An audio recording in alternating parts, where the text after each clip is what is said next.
봅시다. 자, 기출문제 해설. 시험 쳐본 사람들은 알겠지만 경찰학 문제가 조금 난해하게 나왔어요. 근데 난해하게 나온 이유가 뭐 안 배운 거는 한 문제 정도 나왔고, 안 배워서 힘들다기보다는 배운 거지만 문제 유형이 많이 달라졌다는 거죠. 그럼 앞으로도 이런 식으로 문제가 나올 거냐라는 건 예측할 수가 없지만, 어쨌든 간에 기본기를 바탕으로 해서 또 변형되는 거에도 준비할 수 있어야 됩니다. 그러니까 일단은 우리가 이렇게 만약에 경찰학이 난이도가 조금 이렇게 널뛰기를 하면 전략적으로 우리가 꼭 맞춰야 될 문제는 맞추는 쪽으로, 그리고 전혀 이렇게 대응할 수 없는 부분들은 또 조금 버리고 가는 문제들도 있을 수밖에 없어요. 만약 이 유형으로 간다라고 하면. 근데 이 유형으로 계속 갈지 아니면 또 뭐 다른 형태의 쉽게 나오는 형태로 변형이 될지는 모르겠지만, 어쨌든 우리는 양쪽으로 다 대응할 수 있는 방법은 찾아봐야 됩니다. 자, 1번부터 봅시다. 자, 경찰의 분류에 관한 이야기가 나오는데, 1번에 보시면 보통 경찰기관이 사회 공공의 안녕과 질서를 유지하기 위해서, 그래서 강제력을 수단으로 한다. 이건 질서 경찰이죠. 사회 질서 유지니까.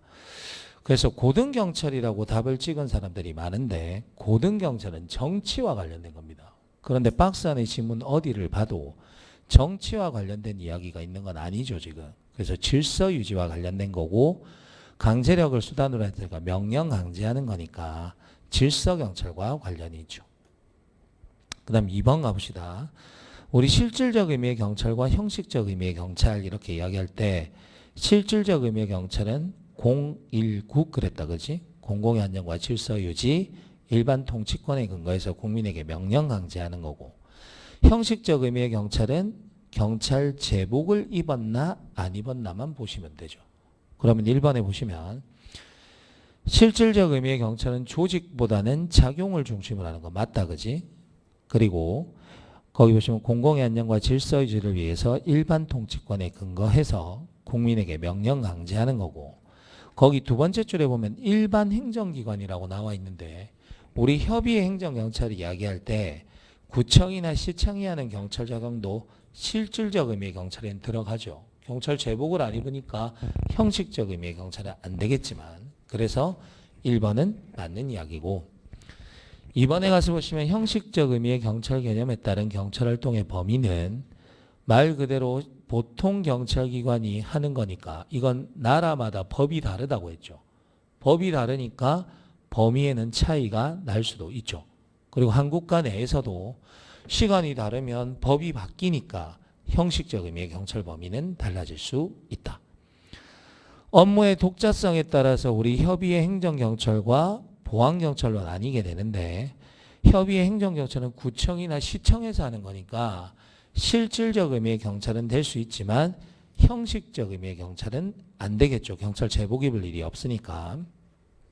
그 다음에 보통 경찰기관이 하는 범죄 예방, 정보 수집, 작성, 배포의 활동은 실질적 의미의 경찰뿐만 아니라 형식적 의미의 경찰에도 해당하지 않는다. 아니죠. 형식적 의미의 경찰에 해당하잖아요. 범죄 예방하고 정보 수집, 작성, 배포하는 거 경찰 제복 입고 하는 일 맞잖아요. 그러면 4번이 틀린 게 되는 거죠. 3번 문제 해결 과정인 사라 모델에 관한 이야기가 나옵니다. 조석, 응가 이렇게 가는 게 순서대로 가는 건데, 이번에는 순서를 물어보는 문제가 아니라 내용을 물어보는 문제고, 사실은 문구를 바꿨던 문제라서 3번 문제는 어려운 문제가 맞습니다. 첫 번째 보면 조사 단계는 지역에서 반복적으로 발생하는, 일회적으로 발생하는 게 아니죠. 문제를 즉 문제의 근원을 파악해서 문제라고 여겨지는 개인과 관련된 사건을 분류하고 정확하고 유용한 용어를 활용해서 이러한 문제를 조사한다. 분석 단계는 이제 조사를 했으니까 그거 모아서 여러 가지 문제의 원인을 파악하고 분석하는 단계. 2번도 맞는 이야기. 3번 대응해야 되겠죠. 경찰이 보유한 자원과 역량만으로는 한계가 있으니까 다른 기관과 협력해서 대응해라. 3번도 맞는 이야기잖아요. 4번에 가서 보시면 평가 단계는 대응의 적절성을 평가하는 건데, 효과 평가, 결과 평가라고 할 겁니다. 자, 결과의 반대말이 뭐야? 과정이죠, 과정. 그래서 과정 평가가 돼야 됩니다. 됐지? 과정평가가 돼야 되고 과정평가와 효과평가 이렇게 되는 거라서 결과평가가 아니에요. 결과평가. 효과랑 과정을 보는 거지 결과적으로 예를 들어서 경찰관이 했던 게 효과가 없다 그러면 다시 조사하고 분석하고 대응하고 방법을 찾아가는 거예요. 그래서 결과평가가 아니라 과정평가라는 거.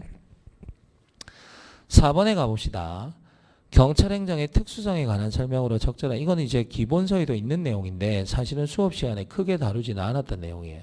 그래서 일단은 여기 있는 것도 생소해 보일 수 있는 지문이지만 한번 읽어봅시다.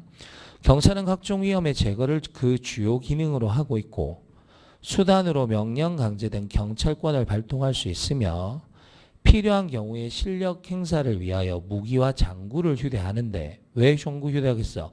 위험하니까 무기나 장구를 휴대하는 거니까 위험성 맞는 거죠.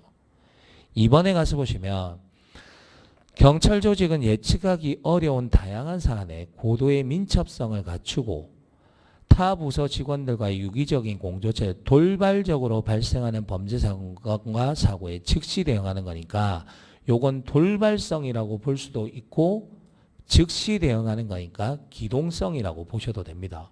둘 다 상관없어요. 돌발성이라고 봐도 되고 기동성이라고 봐도 되는데 거기 합리적인 방법으로 해결할 수 있도록 이건 조직성과는 관련이 없죠. 경찰 조직이 대응해야 된다. 그 이야기는 아니고 돌발적으로 일어나는 일에 신속하게 대응하라, 즉시 대응하라는 이야기니까 돌발성도 될 수 있을 테고 기동성도 될 수 있을 겁니다. 3번에 가면 경찰 업무의 대부분은 즉시 해결하지 못하면 피해 회복이 영원히 불가능하거나 현저하게 어려운 경우가 많은데 돌발적으로 발생하는 경찰행정 수요에 즉시 대응하기 위해서 말 그대로 돌발적으로 발생하는 경찰행정에 즉시 대응하기 위해서는 기동성이 필요한 거 맞겠죠. 그러니까 2번과 3번은 지문의 내용이 거의 비슷하다 그지? 그러니까 기동성에 관한 이야기가 맞는 거고요.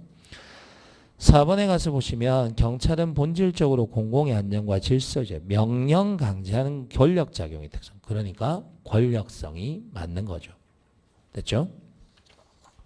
그 다음에 넘어가셔서 5번 가봅시다.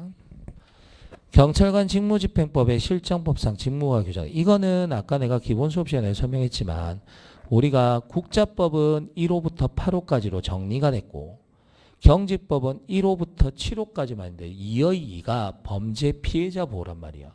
그러면 2의 2라는 번호를 붙였다는 이유는 1호부터 7호까지 해놓고 나서 맨 마지막에 끼워 넣었다는 이야기예요.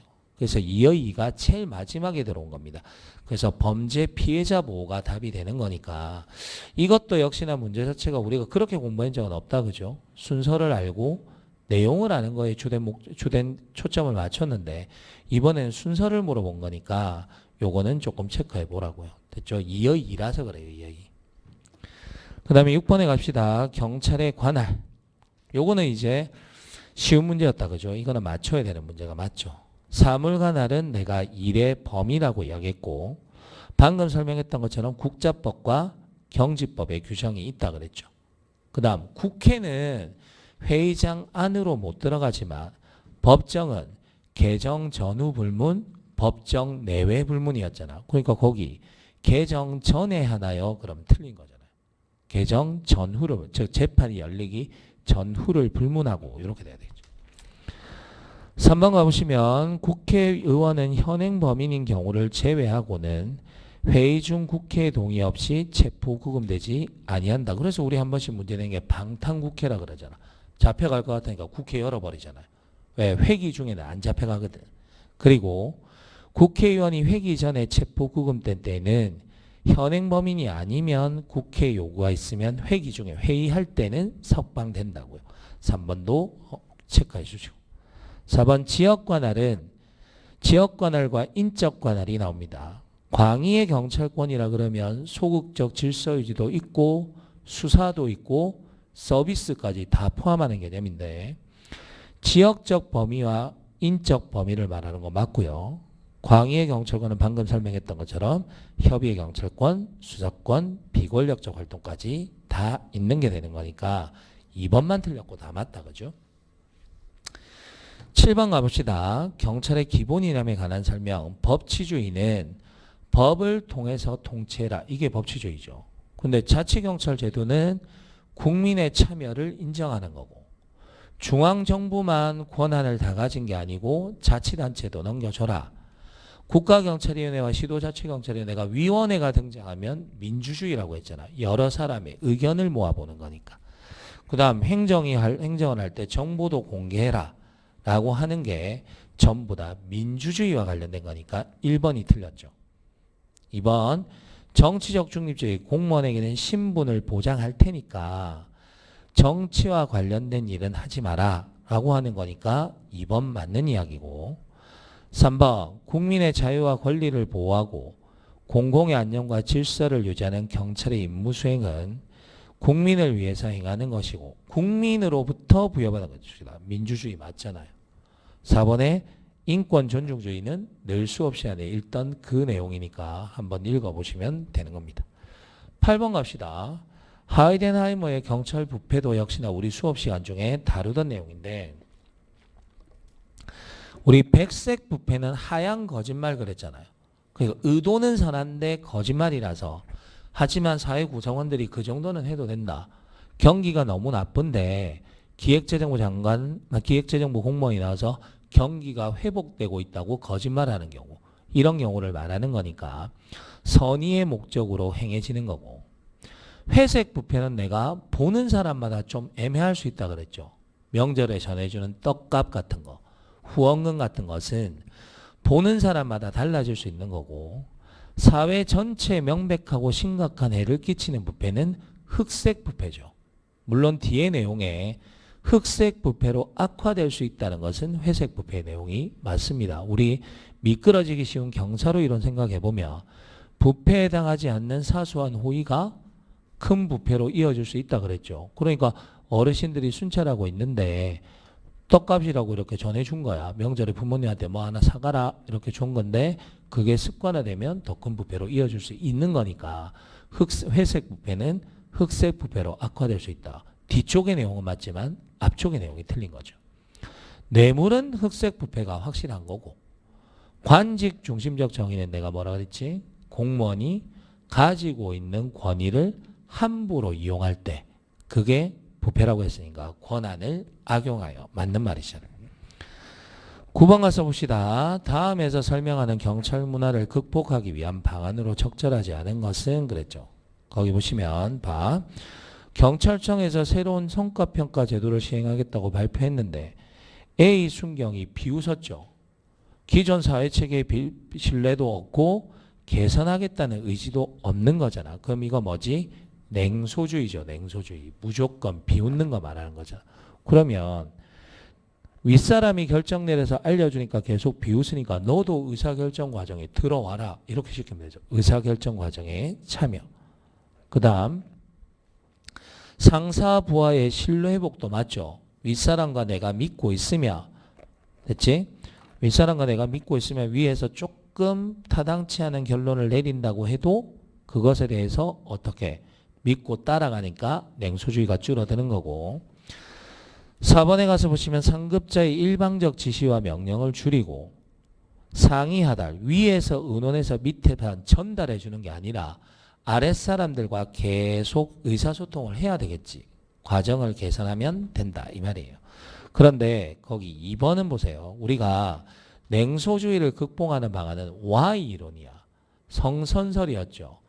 사람은 착하니까 잘 달래서 데려가면 된다. 이게 성선설인데 거기 2번에 보면 업무량과 성과에 대한 적절한 보상을 강조하고, 자, 경제적 보상, 즉 돈을 줘야 움직인다는 것은 X 이론이잖아요.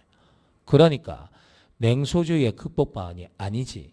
그 다음 관리층이 적극적으로 개입하고 통제한다. 일일이 간섭하고 억지로 끌고 가야 된다는 것은 X 이론입니다. X 이론. 그래서 Y 이론이 돼야 되는데 X 이론에 대한 설명이 나왔기 때문에 2번 지문이 틀린 지문이라고요. 그 다음 10번 가봅시다. 경찰청 공무원 행동 강령. 경조사의 통지 제한인데 이것도 좀 쉬운 문제였어요. 첫 번째, 내가 직무 관련자에게 공무원이 경조사 알려주면 부담스러우니까 알려주지 말라 그랬죠. 근데 내가 결혼할 때 누구한테 알려도 되는지를 생각해 보면 된다 그랬어요. 첫 번째, 친족에게 알리죠. 현재 근무하고 있거나 과거에 근무했던 기관의 소속 직원에게 알리는 경우 괜찮죠. 그 다음, 자기가 소속된 친목단체. 내가 그래서 조기축구회, 종교단체면 교회, 성당 이야기했지 배우자를 이야기한 게 아니잖아요. 자기가 가는 거. 자신이 소속된 이렇게 돼야 됩니다. 4번에 신문, 방송 등을 통해서 알리는 경우 내가 연예인과 결혼하니까 기사가 나와버린 거예요. 그건 그 기사를 본 사람들 중에 오고 싶은 사람만 오면 되고 오기 싫은 사람은 안 오면 그만이죠. 그러니까 맞네요. 11번 갑시다. CPTD 시험에 자주 나옵니다. 접근 통제. 우리가 책에서 볼 땐 자연적 접근 통제 이렇게 하잖아. 그래서 아무렇게나 들어올 수 없도록 하는 거죠. 일정 공간으로 보행로 같은 걸로 유도하고 차단기 같은 거 설치하니까 진출입을 차단하는 거죠. 그래서 심리적 부담과 위험을 인지시키는 거니까 1번은 맞는 이야기. 2번 영역성의 강화. 기억나죠? 울타리 치고 이 울타리 안은 아파트 단지니까 우리가 특별히 관리하고 외부인들은 울타리를 넘어오면 위법이란 사실을 인식시키는 거. 그래서 소유권과 점유권의 개념을 발전시키고 잠재적 범죄자들은 영역성의 영향을 인지하게 되어 정당한 사용자들의 권리와 재산권에 대한 관념을 강화하는 것. 자연적 감시는 내가 뭐라 그랬죠? 우리 집에 앉아서도 아파트 단지 내가 다 보일 수 있도록 하는 게 자연적 감시인데 공공장소를 활발하게 사용해서 길거리에 거기 놀이터 같은 데 사람이 많으니까 보는 사람의 눈이 많다. 거리의 눈은 활동성의 활성화잖아요. 그러니까 3번이 틀렸죠. 4번 유지관리. 어떤 시설물이나 공공장소를 처음 디자인하거나 이를 개선한 의도대로 그대로 잘 관리하면 범죄가 적게 일어날 거다. 유지관리 맞잖아요. 12번 봅시다. 사회 구조가 잘못돼서 범죄가 일어난다라는 것들, 그게 사회 구조원인 논입니다. 그런데 1번 보면 잠재적 범죄자로 간다. 우리 범호피 했었죠. 잠재적 범죄자, 잠재적 피해자, 보호자의 부재. 요건 일상활동 이론이잖아요. 그리고 뒤쪽에 넣으면 사회적 결속과 유대의 약화로 범죄가 발생한, 비행이 발생한다는 것은 사회 유대 이론이 되는 거잖아요. 그러니까 요거는 사회 구조원인론이 아니라 사회 통제 이론 또는 상황적 범죄 예방 이론이 되는 거고, 그걸 설사 모른다고 해도 1번 지문은 두 가지 이론이 섞여 있는 거예요, 지금. 그래서 틀린 지문입니다.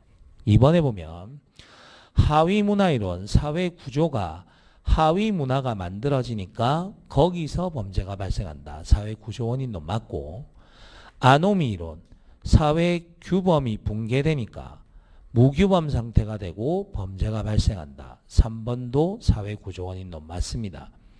사회가 해체되니까 사회 해체론이죠. 산업화 도시화에 따라서 빈민지역이 생기게 되고 사회가 해체되니까 범죄가 일어나더라. 그것도 역시나 사회 구조원인론이 되는 거죠. 그래서 이번 시험의 특징을 보면 숫자를 물어보는 문제가 거의 없어요.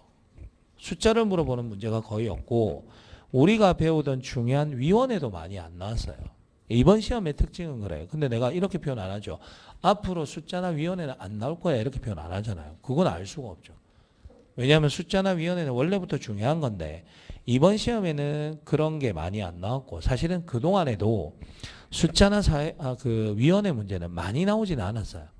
많이 나오진 않았으니까 공부를 할 때도 그 부분에 너무 부담 가지고 할 필요가 없다고. 지금 시험의 경향은 숫자랑 위원회 가지고 장난치는 건 많이 줄어든 것 같아요. 물론 뭐 다음 시험에 또 그럴 수도 있겠지만 지금까지의 경향은 그렇다고. 전체적 경향. 13번 갑시다. 지역사회 경찰활동 봅시다. 자, 이웃지향적 경찰활동은 이웃과 경찰이 어떤 활동을 할 때 이웃과 협력관계를 유지해서 이웃들한테 중요한 정보를 제공하고 그 다음에 이웃도 주민들한테 순찰 등을 통해서 범죄 예방 효과를 가지는 거죠. 그런데 경찰과 지역 주민 사이에 좋은 관계를 유지하고 경찰 활동을 널리 지역 주민들에게 이해시키고 지역 주민을 적극 참여시키는 건 지역 중심적 활동이니까 기억은 틀린 게 되죠. 니은 문제지향적 경찰 활동은 내가 그 지역의 절도범죄가 계속 일어나며 왜 이 지역의 절도범죄가 계속 일어나는지 분석해보고 경찰에게 재량을 부여해서 문제의 원인을 파악해보자 라는 이야기니까 니은은 맞잖아요. 딕은 전략지향적 경찰활동은 범죄를 저지르는 사람들도 전략을 세우고 범죄를 저지르니까 직업범죄자, 조직범죄자들 대응하기 위해서는 우리도 전략을 세우고 대응해야 된다 이 이야기죠. 그래서 치안 유지를 위해 정보를 취합하고 거기 분석 기법을 사용한 법 집행 위주의 경찰활동은 정보 기반 경찰활동이 됩니다. 정보를 취합한다라는 게 키워드가 되는 거죠. 그 다음 증거 기반 경찰활동은 책에는 없는 건데 읽어보시면 경찰 정책의 의사결정에서 과학적, 의학적 증거에 기반하여 나와 있잖아요. 증거에 기반해서 경찰활동을 하라니까 증거 기반 경찰활동이 맞는 거죠. 그래서 13번도 좀 어려운 문제가 맞습니다. 이 문제도. 14번 가봅시다. 미군정기 됐죠? 예비검속법, 치안유지법, 일제시대 법이 폐지되는 등 법적 정비가 이루어졌다. 맞죠? 2번 이때는 내가 수사권이 경찰에게 있다 그랬죠. 수사는 경찰, 기소는 검사 체제가 도입돼서 독자적 수사권이 인정됐다는 거 맞고 3번 미군 정기에 우리가 미국이 들어오면 미국은 기본적으로 경찰이 검찰보다 권한이 더 강하단 말이야. 모든 수사권을 다 가지고 있으니까 경찰의 지위가 올라가겠죠. 그래서 경무국을 경무부로 승격시키고 과도 국으로 승격시켰으니까 3번도 맞는 이야기고 4번은 우리 구관리 현직 유지 그랬죠. 그래서 미군 정기에 완벽하게 개혁을 한 건 아니라고 이야기했잖아. 그러니까 거기 보면 일제강점기 시대의 경찰 인력을 현직에서 청산해서 경찰의 인적 구성을 대거 쇄신하였다. 아니잖아요. 구관리 현직 유지였단 말이에요. 15번 가봅시다. 외국 경찰 제도에 관한 설명으로 가장 적절한 것은 그랬어요. 1번 봅시다. 내가 일본 경찰은 영미법계와 대륙법계가 섞여져 있는데 일본 경찰은 수사 개시와 수사 진행권까지만 가지고 있어요. 수사 종결권이랑 구류 청구권 제 붙잡아 넣어야 됩니다라는 건 검사의 권한이에요. 그러니까 종결권은 없기 때문에 1번 지문은 틀린 지문. 그 다음 프랑스 경찰 등장하면 내가 제일 중요한 게 수사판사, 예심판사가 제일 예비판사가 제일 중요하다라고 이야기했습니다. 그래서 수사의 주체가 수사판사나 검사, 물론 중요 사건은 결론적으로는 판사가 하는 거고요. 그 다음에 인구 2만 명 이하의 도시에는 헌병경찰, 군경찰이 들어가는데 이 군경찰이 행정경찰 역할도 수행하고 사법경찰 역할도 수행하고 다 한단 말이야. 그러면 사법경찰 역할을 수행할 때는 수사를 하는 거니까 수사판사나 검사의 지휘를 받아야 한다. 2번이 맞는 이야기죠. 3번 독일은 연방국가예요. 연방국가. 그러면 연방국가면 미국 같은 경우는 아예 도시경찰은 연방경찰하고는 아무 상관없는 건데 여기는 되게 특이한 게 주 단위의 국가경찰이에요. 그래서 자치경찰을 주에 배치하는 게 아니고 국가경찰인데 국가경찰인데 주에다가 배치하는 거예요. 다만 지휘 감독하는 건 아니고 주가 알아서 관리합니다. 주가 알아서 연방국가이기 때문에 주가 알아서 관리하는데 다만 그 신분이 뭐가 되냐면 국가경찰이에요. 국가경찰. 그래서 거기 보면 독일에서는 주별로 법률이 독자적으로 제정 운영되고 있어 주경찰 중심으로 일반적으로 경찰권을 행사하라. 여기까지 맞고요.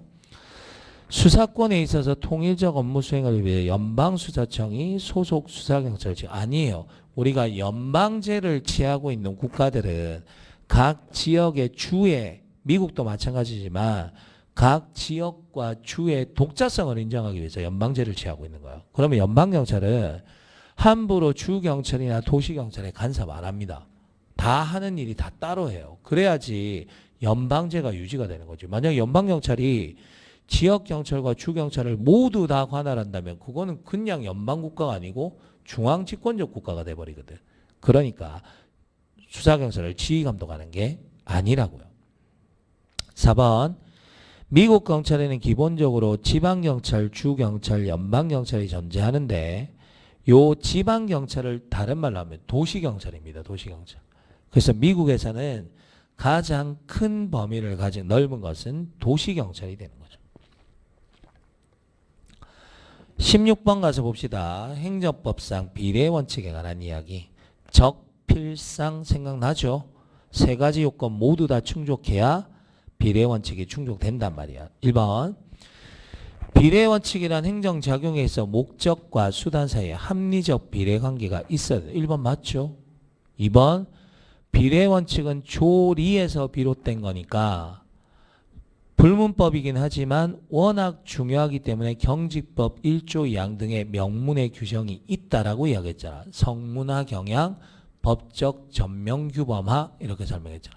그럼 2번은 맞고 3번 적필상은 내가 적합성은 목적에 관한 이야기라고 했죠. 공익 목적 달성인데 상당성이 협의의 비례원칙이잖아. 그래서 내가 세 가지 요건을 모두 충족돼야 되는데 상당성을 검토하고 있으면 적합성과 필요성은 충족된 거라고 이야기했죠. 그러니까 협의의 비례원칙은 상당성이 되는 거고 행정조치를 취함에 따른 불이익이 그것에 의해 달성되는 이익보다 심하게 큰 거 뭐라 그랬죠? 결과적으로는 달성되는 공익이 침해되는 사익보다 커야 그래야 뭐가 된다?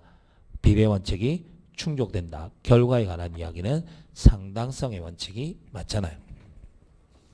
17번 갑시다. 17번은 우리가 안 배웠던 법률이 맞습니다. 그래서 이 문제는 사실상 틀려도 되는 문제인데 1번이 왜 틀렸냐면 자 법령 등 공포에 관한 법률은 대통령령, 총리령, 부령이 20일이 경과하면 효력이 발생한다고 법률이 없어요. 법률이 20일이 경과하면 효력이 발생한다는 것은 헌법 규정입니다. 그런데 17번은 물어본 게 법령 등 공포에 관한 법률이니까 1번 지문이 틀린 거예요. 찾아내기가 쉽지 않습니다. 그래서 이 17번은 사실상 틀려도 되는 문제였어요. 2번에 보면 국회의장이 법률을 공포하는 것은 서울특별시에서 발행되는 2 이상의 일간신문에 게재한다. 요거는 우리 행정법 특강할 시간에 잠깐 이야기했던 거긴 합니다. 그 다음 3번에 가서 보시면 법령 등의 공포일이나 공고일은 당연히 신문에다가 알리는 거니까 신문이 나온 날이 되겠죠. 공포일이. 3번도 맞는 이야기고 4번에 가서 보시면 헌법 개정이나 법률 조약 이런 것들은 공포와 관련해서 관보에 게재합니다. 관에서 발행하는 신문에 게재하는 거니까 4번도 맞는 이야기입니다. 어려운 문제였고 지문 정도만 체크하시면 되겠어요. 18번에 가서 봅시다. 행정행위에 무효로 볼 수 있는 경우가 아닌 것은 이렇게 써요. 이것도 우리 행정법 특강할 때 다뤘던 건데 첫 번째 보면 자 우리가 무효로 보려면 중대하고 명백해야 됩니다. 명백의 기준은 일반인 기준이라고 내가 이야기했죠. 그러면 내가 음주운전을 하다가 단속을 당했는데 경찰관이 우리가 관청의 명의로 딱지가 끊겨야 되죠. 그러면 시도경찰청장이나 경찰청장이나 경찰서장 명의로 와야 되는데 단속 경찰관이 자기 이름으로 쓴 거야. 누가 봐도 명백하게 잘못된 게 맞잖아요. 그러면 무효죠. 두 번째, 요것도 아주 중요한 판례라고 여러 차례 다뤘던 건데 공무원의 자격이 없는 사람을 공무원으로 썼다. 이건 10년 지나도 신뢰보호의 원칙 적용도 안 되고 당연무효라고 이야기했잖아요. 2번도 맞는 이야기고 그 다음에 3번에 가서 보시면 행정처분의 처분 방식에 관한 이야기. 절차를 말한 게 아니에요. 지금 처분 방식에 관한 이야기인데 문서로 해야 됩니다. 문서로. 원칙적으로는 문서로 해야 되는데 문서로 안 했다 그러면 요건 무효로 봐요. 중대하고 명백하니까. 그런데 4번 가서 보시면 원칙적으로는 임명권자가 아닌 사람이 임명을 한 게 일반인들이 바로 알 수 있다면 그건 무효가 맞아요. 그런데 국가정보원장이 5급 이상의 국가정보원 직원에 관해서 의원 면접은 잘랐단 말이죠. 그러면 일반인들의 관점에서 볼 때는 국가정보원 직원이니까 국가정보원장이 자를 수 있다라고 생각할 수 있죠. 명백한 게 아니라는 게 우리 판례 입장이에요. 그래서 당연무효는 아니다 이렇게 되는 거예요. 사실은 무관한 자가 한 행위는 무효가 맞아요. 무효가 맞는데 이 지금 국가정보원 직원의 의원 면직과 관련해서는 일반인들이 알 수 없다라는 게 판례 입장이죠. 그러면 무효 사유는 아니게 되는 거죠. 19번 가서 봅시다. 행정행위 부관에 관한 설명 거기 보시면 행정청은 처분의 재량이 원래 부관은 뭐지? 행정청이 액션으로 붙이는 거죠. 그럼 내 마음대로 할 수 있어야 되니까 재량행위가 돼야 되고 법률행위적 행정행위가 돼야 되는데 원래 기속행위는 법률에 규정된 대로만 해야 되니까 부관 붙이면 안 돼. 그런데 법률 규정에 기속행위지만 부관 붙일 수 있다 이렇게 되어 있으면 붙여도 상관없겠죠.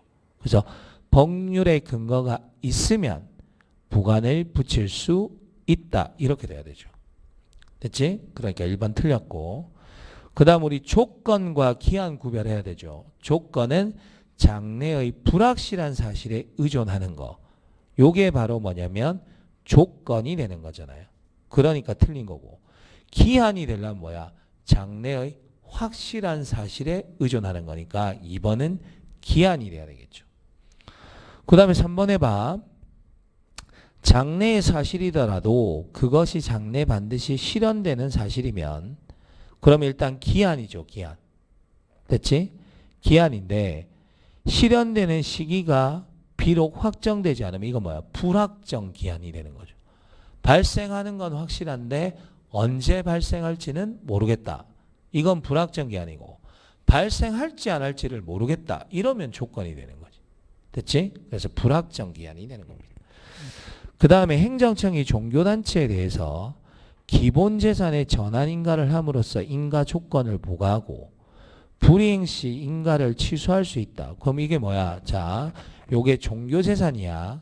됐죠? 종교단체가 가진 재산인데 이걸 다른 용도로 쓸 수 있게 바꿔준 거예요. 그게 뭐냐면 기본재산 전환 인가예요. 그런데 다른 조건으로 다른 용도로 사용할 수 있지만 행정청이 말한 조건을 위반하면 우리 도로 뺏을 거야 라고 미리 이야기한 거야. 그 말은 뭐야? 철회권의 유보잖아요. 일단 해주는데 네가 위반하는 게 있으면 우리 그거 도로 가져올 거다 이 말이죠. 이거 뭐하고 똑같아? 유흥주점 허가를 내주면서 미성년자 고용하면 우리 허가 도로 뺏어올 거야 라는 것과 똑같은 논리잖아요. 그러니까 철회권의 유보가 되는 거니까 4번이 맞는 이야기겠죠. 그 다음 20번 가봅시다. 행정 절차상 처분에 관한 설명. 의견 제출 기간 10일 이상 맞죠? 두 번째, 행정청이 정당한 처리 기간에 처리 안 해줍니다. 그러면 당연히 뭐라고 할 수 있어? 이것 빨리 처리해 주세요라고 우리는 요구할 수 있죠. 당연히. 그러니까 2번은 틀린 게 되고요. 3번, 행정청에 처분을 구하는 신청은 문서로 하는 겁니다. 문서로. 말로 하는 게 아니죠. 말로 뭐 전화해가지고 내 거 그거 해줘 이렇게 하는 게 아니잖아요. 문서로 신청서를 제출하는 거죠. 그 다음 우리 공청회는 여러 사람이 대통령령으로 정하는 30명의 이상의 사람이 요구할 때 하는 거고 인허가의 취소라든가 법인 설립 허가의 취소 뭐 이런 것들은 청문에 관한 이야기입니다. 청문. 그래서 4번도 틀린 거고 답은 1번이 되는 거죠. 21번 갑시다. 공공기관의 정보 공개에 관한 법률. 자, 공공기관 너네가 가지고 있는 정보를 우리 한번 보자라고 이야기하는 거니까 국민들을 보호하기 위한 거예요. 그러면 말로 해도 되고 청구서를 제출해도 됩니다. 1번 맞고. 전자적 형태로 보유 관리하는 정보가 있어요. 그러면 전자적 형태로 공개해 줄 것을 요청한다. 그게 뭐야? 메일로 보내달라고. 그러면 별 문제 없으면 메일로 보내주면 되는 거죠. 그러니까 2번도 맞는 이야기겠죠. 3번 정보의 공개에 드는 비용은 공공기관이 부담하는 게 아니고 청구인이 부담하잖아. 왜냐하면 공공기관의 정보 공개를 청구하면 적극적으로 공개하여야 한다. 이렇게 돼 있으니까 내가 쓰잘데기 없는 것까지 다 공개 요구한다라고 이야기했죠. 어느 정도는 제한하기 위해서 비용은 네가 부담해라. 이렇게 되는 거라고요. 그래서 청구인이 부담하는 거니까 3번은 틀렸고 4번 복사해달라면 복사해 줘야 된다라고 이야기했죠. 한꺼번에 못 해주면 나눠서 해주든지 일부는 열람하고 일부는 복사해 주든지 어쨌든 복사해 준단 말이야. 그러니까 4번도 맞는 이야기고 21번은 우리가 늘 배우던 내용이었어요.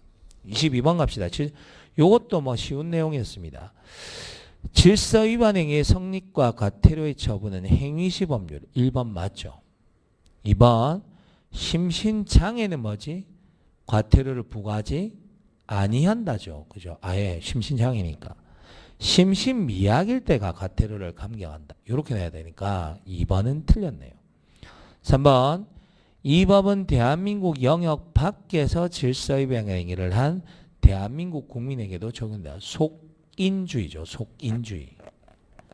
그 다음 질서위반 행위 법정주의 이야기했었죠. 법에 정해진 거 아니면 과태료 부과 처분 안 한다고요. 됐죠? 23번 가보자.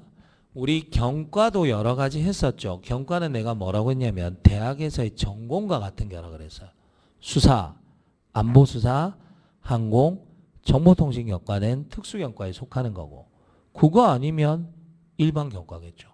1번은 맞는 이야기고 2번 복수국적자는 경찰 공무원 안 된다 그랬죠. 2번 맞는 이야기고 3번 경정 이하는 경찰청장이 임용권자가 맞는데 경정으로의 신승면은 대통령이 하는 거 맞잖아요. 그런데 절차가 추천 빠지고 행안부 장관 빠진다 그랬으니까 경찰청장 제청 국무총리 대통령 맞지? 4번 경찰공무원 임용령에 따르면 15경찰공무원 사고 치면 자를 수 있다 그랬죠. 그게 뭐였냐면 생활기록이 불량할 때도 있지만 징계 사유에 해당할 때도 있었잖아요. 그래서 사고치고 음주운전 같은 거 했는데 15기간 중에 사고치고 15기간 중에 발각되면 정규 임용심사위원회 나중에 정규직이 되고 난 뒤에 발각되면 징계위원회가 등장하는 거지. 어쨌든 위원회는 달라지지만 징계사유에 해당되면 뭐가 된다? 당연히 면직도 가능하다라고 이야기했으니까 4번만 틀린 게 되겠네요. 징계사유도 면직사유가 됩니다. 24번. 자, 24번은 내용적으로는 어려운 게 아니었는데 해석을 물어보니까 많이 틀렸단 문제예요. 그래서 1번 봐. 파출소, 지구대 파출소 출장소 다 누가 만드냐면 시도 경찰청장이 만든다. 다만 지구대 파출소 설치할 때는 경찰청장의 승인을 받으라고 했으니까 우리 늘 내가 중요하다는 판서 그 내용이죠. 1번은 맞는 이야기고 2번이 이제 만약에 이 문제가 국자법에 따르면 했으면 틀릴 수 있어요. 왜? 경찰청장과 국가수사본부장은 중임불가고 국가경찰위원회와 시도자치경찰위원회 위원은 연임불가니까 국자법에 따르면 이렇게 나오면 틀릴 수 있었단 말이에요. 그런데 이 말은 이 지유리가 하는 말은 그 말이 없잖아요. 그러면 중임이 불가하면 당연히 연임이 안 되겠죠. 해석상으로는 맞는 이야기가 되는 거예요. 그래서 이번 지문은 맞는 이야기가 됩니다. 그래서 어려운 문제가 맞아요. 3번은 봅시다. 가정폭력 사건 외방도 마찬가지고 수사도 마찬가지고 전부 다 뭐에 들어간다? 자치경찰 사무에 들어가는 거니까 3번도 틀린 지문이 되고 4번에 가서 보시면 이것도 내가 늘 이야기하는 거죠. 자치경찰 사무 우리나라는 완벽한 형태의 자치경찰이 아니라고.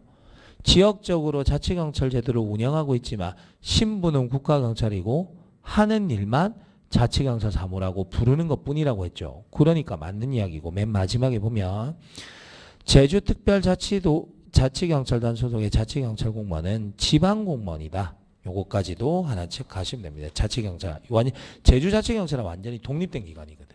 그래서 그래요. 25번 경찰 통제 가봅시다. 경찰이 보유 관리하는 정보 국민의 알 권리 보장 등으로 위해서 적극적으로 공개하여야 한다니까. 기억 맞잖아요. 그다음 국회에 의한 입법 통제 방식에는 사전 통제는 뭐였어요? 입법권, 예산, 심의권 이런 게 있고 사후 통제는 예산, 결산권, 국정감사, 조사 다 하잖아. 그지? 그래서 사전 통제도 있고 사후 통제도 있으니까 니은은 맞는 이야기고. 디귿 행정부에 의해서 통제하는 것은 중앙행정심판위원회는 맞는데 국정감사 조사는 국회가 하는 거잖아요. 그럼 이건 입법부가 하는 거죠. 행정부가 하는 게 아니고. 그래서 틀린 게 됩니다. 경찰 감찰 조사 오늘 기본 수업할 때 했었지만 조사 대상자가 영상 녹화를 요청하는 경우에는 녹화를 하여야 한다. 이렇게 돼 있었죠. 그러니까 재량으로 판단할 수 있는 게 아니라 그랬다. 그지? 그러니까 리을도 틀렸네요. 디귿 리을 틀렸네. 26번 갑시다. 112 신고와 관련된 이야기가 나온다. 요거는 이제 시험 직전에 법이 개정되면서 개정 법령으로 한번 다뤘던 겁니다. 내가 경찰청장이 등장한다는 거 잘 보라 그랬어요. 예전에는 시도경찰청장과 경찰서장만 있었는데 경찰청장이 등장한다 그랬고 112 신고를 받으면 신속하게 접수하여 처리하여야 한다는 맞는데 내가 뭐라고 이야기했죠? 112 신고를 할 때 우리가 대구 112, 부산 112, 서울 112에 신고하는 게 아니잖아. 그냥 112에 신고하는 게 아니라 내가 관할에 관계 없이라고 이야기했잖아. 이거 경간부 시험에 나왔던 문제와 거의 유사한 형태의 문제입니다. 그러니까 1번 지문이 틀렸고 2번 112 신고를 처리하는 과정에서 재난, 재해, 범죄 이런 것들이 있다. 그러면 구역을 정해서 여기 지금 비가 많이 와서 침수될 것 같습니다. 다른 지역으로 피난하세요. 할 수 있죠. 3번 112 치안종합상황실 방금 이야기했지만 경찰청에도 있다라는 거. 개정 법령할 때도 이야기했었고요. 4번도 우리 했었죠. 그죠? 개정 법령할 때 했습니다. 112 시스템 입력 자료는 3년간 보관인데 단순 민원 상담 신고는 1년간 보관한다. 됐죠? 27번 경찰관 직무집행상 경찰 장비와 장구에 관한 이야기. 경찰 장비는 다 들어가는 거야. 무기, 경찰 장구, 최근에 들어온 거 경찰 착용 기록 장치가 있고 체류제 발사 장치 살수차 이런 것들 다 들어가는 겁니다. 됐죠? 그런데 이번 시험에는 이렇게 경찰 착용 기록 장치가 뭐 시험에 나오기는 했죠. 2번도 나왔는데 이거 지금 중경에서 실무적으로 공부를 할 때 되게 강조하는 부분이거든. 그래서 내년에 1차 시험 칠 때 또 나올 가능성이 있어요. 이 부분은. 보통 중경에서 강조하는 게 시험에 나오는 경우가 되게 많거든. 그 다음에 2번 가서 보시면 경찰 착용 기록 장치는 내가 바디캠 이야기한다 그랬죠. 그래서 영상, 음성 등으로 기록할 수 있는 기록 장치나 유사한 기능을 갖춘 기계 장치.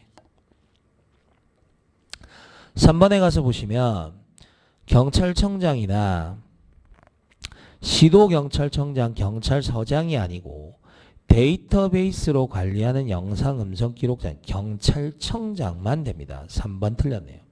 다 개정 법령할 때 했던 거고요.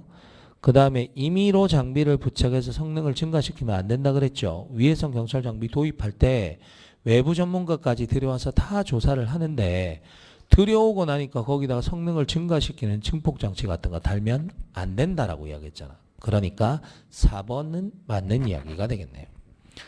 28번 갑시다. 국가배상법상 손해배상에 관한 이야기.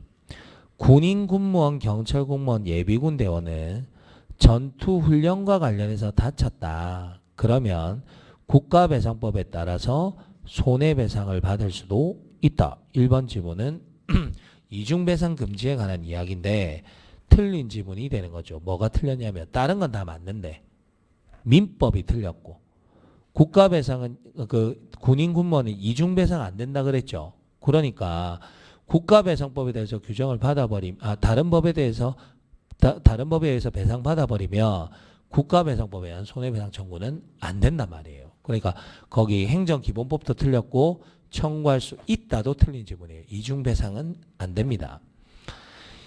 2번에 가서 보시면 생명 신체의 침해와 물건의 멸실훼손의 손해외의 손해는 불법행위와 상당한 인과관계가 있는 범위에서 배상한단 말이야. 그래서 뭐 와서 여러 가지 장사를 못하게 만들었다. 이런 것들은 상당 인과관계가 있는 범위에서 배상한다는 거 맞고요. 3번에 가서 보시면 국가배상과 관련해서는 위법한 행위죠. 법위반이니까 법무부에 심의회를 두는 겁니다. 그래서 3번은 틀린 거고 결정서의 송달 우리네가 국가배상은 항상 민사소송이라고 이야기했죠. 그러니까 민사소송법을 따라가는 거지 행정소송법 따라가는 게 아니에요. 국가배상은 민사소송이야. 민사소송. 29번 정책 결정자가 문제 상황에 대해서 완전한 정보를 가지고 있고 그 정책 결정자는 아주 합리적인 사람이다. 합리 모델에 관한 이야기입니다. 사실은 29번이 문제를 어렵게 내려면 훨씬 어렵게 낼 수 있는데 되게 쉽게 낸 거예요. 지금 개념만 알면 되는 거니까. 됐지? 만족 모델은 말 그대로 만족을 최고의 대안을 선택하는 게 아니라 여러 가지 대안 중에 가장 만족스러운 걸 정책으로 결정한다 이 말이고 엘리트들 모델은 말 그대로 엘리트들이 정책 결정을 내리는 건 당연히 옳은 일이니까 따라야 된다. 쓰레기통 모형은 여러 가지가 막 섞여 있다가 쓰레기통에 갖다 붙는 것처럼 한데 모일 때 정책이 만들어진다. 이런 내용들이잖아. 30번 조직 편성의 원리 가봅시다. 한 사람이 직접적으로 감독할 수 있는 부하 직원의 수에 관한 이야기는 통솔 범위에 관한 원리죠. 그런데 1번 지문에 보면 조직의 경직화를 초래해서 새로운 기술의 신속한 도입이 어렵다는 것은 계층제의 원리고 부하들을 직접 감독하지 않는 참모, 개선이란 말은 라인이야. 부하들에게 유익한 자문을 허용하는 것은 허용되지 않아. 이건 명령 통일의 원리입니다. 오직 한 사람이 지시해야 되니까 중간 감독자가 밑에 애들한테 조언하는 거 안 된다고요. 왜? 내가 지시할 건데. 내가 지시해야 되는데 중간에서 밑에 사람들하고 뭐 조언을 주고받고 이런 것들 안 된다. 그게 명령 통일의 원리고 경과제도는 전공을 말하는 건데 특정 업무의 세분화라는 말은 뭐야? 분업의 원리겠죠. 그 다음 구조조정 문제와 깊은 관련이 있다. 통솔 범위가 좁은 사람을 제일 먼저 잘라버리잖아. 그러니까 4번이 답이겠죠. 31번 직업공무원 제도 정년을 보장하는 걸 말한다라고 이야기를 했었고요.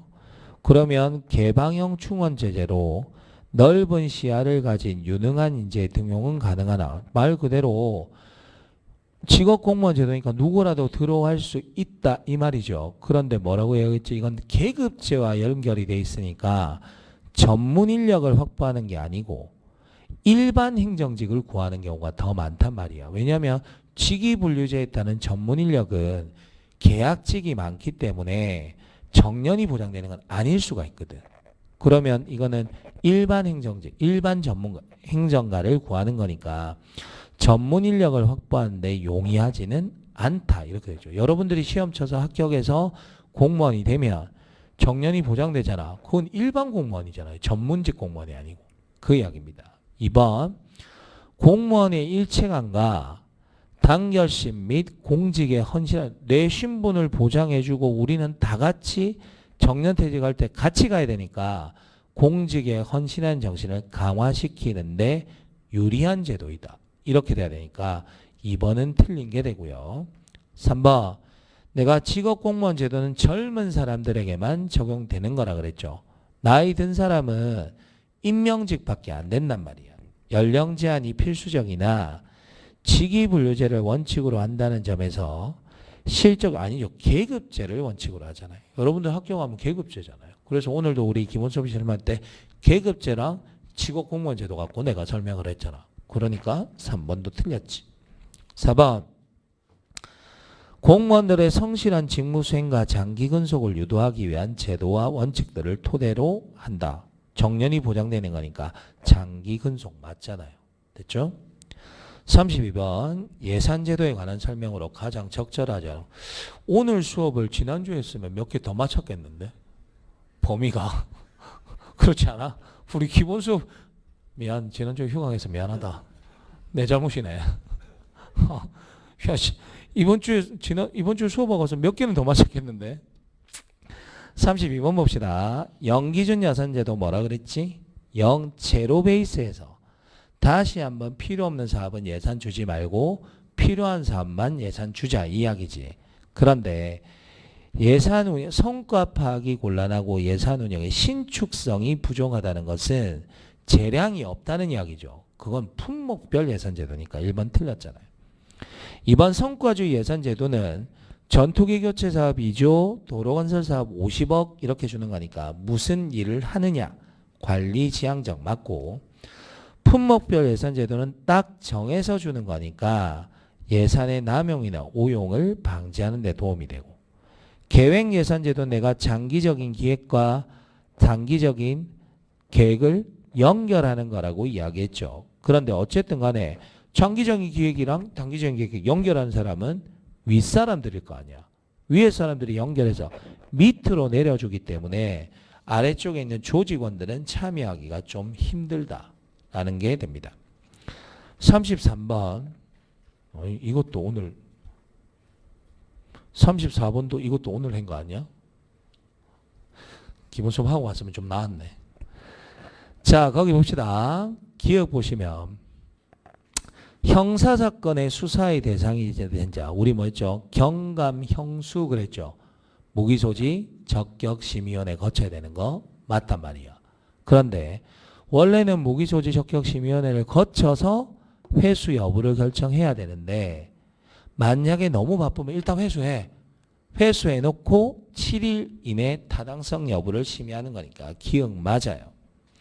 심의위원회는 5에서 7이고 내가 정신과 의사 한 명은 들어온다 그랬죠. 2번 니은도 맞고, 그 다음 정신건강상 문제 내가 주관적 사유는 무기소지 적격심의위원회가 들어와야 되고, 즉시 회수 대상자는 중사였잖아. 중징계역을 요구 중이거나 사의를 표명한 자 이렇게 돼야 되니까 디귿 틀린 게 되는 거죠. 리을 간이 무기고는 나눠서 관리하고 집중 무기고는 모아서 관리하는 거라 그랬죠.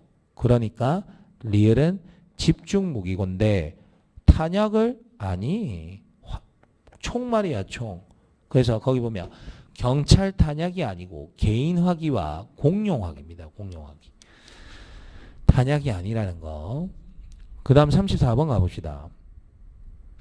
언론 중재 및 피해 구제에 관한 법률 거기 보시면 첫 번째 언론 인터넷 뉴스 서비스 하여튼 인터넷과 관련된 모든 것들도 마찬가지지만 저작물이나 사적 문서나 인격적 가치 권리를 침해해서는 안 된다. 1번은 당연히 맞겠죠. 반론 보도 청구는 내가 아까 뭐라 그랬어? 나도 하고 싶은 말이 있다. 내 말 좀 들어줘 라고 하는 거라 그랬고, 언론사의 고의 과실이나 위법성은 필요 없다 그랬죠. 그래서 진실하든 안 하든 내 이야기도 좀 들어줘 라는 게 반론 보도 청구니까 2번도 맞아요. 3번은 언론 등에 의하여 범죄 혐의가 있거나 형사상 조치를 받았다고 보도됐다. 그러면 그 안 날로부터 3개월, 있은 날로부터 6개월이라고 이야기했죠. 그러면 안 날로부터 3개월 이내 추후보도, 정정보도, 반론보도, 추후보도 다 마찬가지입니다. 안 날로부터 3개월, 있은 날로부터 6개월이죠.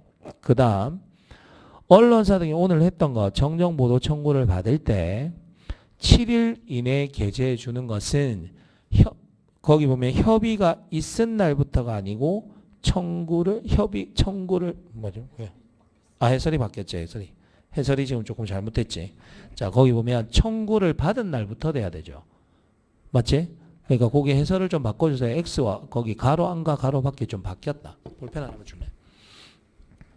그래서 오늘 수업 시간에 했던 것처럼 청구를 받은 날로부터 돼야 되지 협의가 있은 날부터 되는 게 아니다. 그죠? 35번 가봅시다. 경범죄 처벌법에 관한 이야기가 나옵니다. 우리 방광표출 그래서 20만 원 이하의 벌금 구류 과로 유치하는 게 안표매매가 있는데 여기서 안표매매는 해설에서 보는 것처럼 현장에서 하는 거 말합니다. 인터넷에는 아니에요. 그래서 거기 보면 흥행장, 경기장, 영, 나루터, 정류장 이런 데서 하는 거지 인터넷 중고거래 사이트는 아니라는 이야기예요. 그렇게 따지면 지금 콘서트라든가 뭐 이런 것들 인터넷에 당근에서 많이 팔잖아. 그 사람들 다 잡아가야 되거든. 근데 그러지 않잖아요. 왜? 안표매매는 아니니까. 그 다음 있지 아니한 사실, 제 사실을 공무원에게 거짓으로 신고한다. 주거니까 60만 원 이하의 벌금 구려 가려고 주거 불분명과 상관없이 현행범 체포가 가능하다. 그 다음 범칙자 제외자 있었죠. 상습적으로 피고한 18세. 피해자가 있으면 범칙자에서 제외되는 거니까 범칙자에 해당하지 아니한다. 주통통 기억나죠? 주거와 신원이 확실하지 않거나 통고 처분하기가 매우 어렵거나 통고 처분서 받기를 거부하거나 이런 경우는 말 그대로 돈 낼 가능성이 없으니까 통고 처분 안 하고 즉결심판으로 가는 거잖아요. 즉결심판. 그 다음 36번 갑시다. 마약의 LSD 나와 있습니다. 자, LSD는 내가 너무 독하기 때문에 종이에 묻혔다가 입에 붙이기도 한다. 종이 마약이라고 이야기했으니까 거기 디귿. 종이에 묻혔다가 입에 뜯어서 넣는다. 그게 바로 LSD가 되는 거고 LSD는 너무 강하기 때문에 안 하고 있어도 뭐가 된다. 때로는 그 환각현상이 나타난다 그랬죠. 플래시백 현상. 미음도 LSD에 관한 이야기입니다. 니은 곡물의 곰팡이 보리맥각으로부터 추출한 거고 무색, 무치, 무미잖아요. 짠맛이 되면 GHB인데 무미가 되면 LSD가 맞으니까 니은, 디귿, 미음이 되는 거고 거기 보면 성범죄 등에 악용된다. 저게 바로 기억이 GHB죠. 그 다음 강한 중추신경제 코데인 대용으로 사용된다는 것은 러미나가 됩니다. 그래서 LSD는 니은, 디귿, 미음이 되는 거죠. 37번 갑시다. 특정 중대범죄 피의자 등 신상정보 공개에 관한 법률. 검사와 사법경찰관은 이 법 신상정보의 공개 요건을 갖추면 공개할 수 있는데 피의자가 미성년자인 경우 공개하지 아니한다 이렇게 돼요. 미성년자는 공개 안 합니다. 그 다음 니은 가서 보시면 검사와 사법경찰관은 이 법상 신상정보 공개를 결정할 때는 범죄의 중대성 이런 것들 여러 가지를 종합적으로 고려해야 되는 이유는 맞는 이야기겠죠. 디귿 법무부 장관은 이 법의 신상정보 공개 여부에 관한 사항을 심의하기 위해서 신상정보 공개심의위원회는 검찰총장이나 경찰청장이 하는 겁니다. 그 다음 이 법이 만들어진 이유가 뭐냐면 각 개별법에 흩어져 있던 신상공개와 관련된 걸 하나로 모은 거예요. 그럼 이 법을 우선 적용하는 거죠. 일부러 흩어져 있던 걸 다 모아서 하나의 원칙으로 만든 거거든.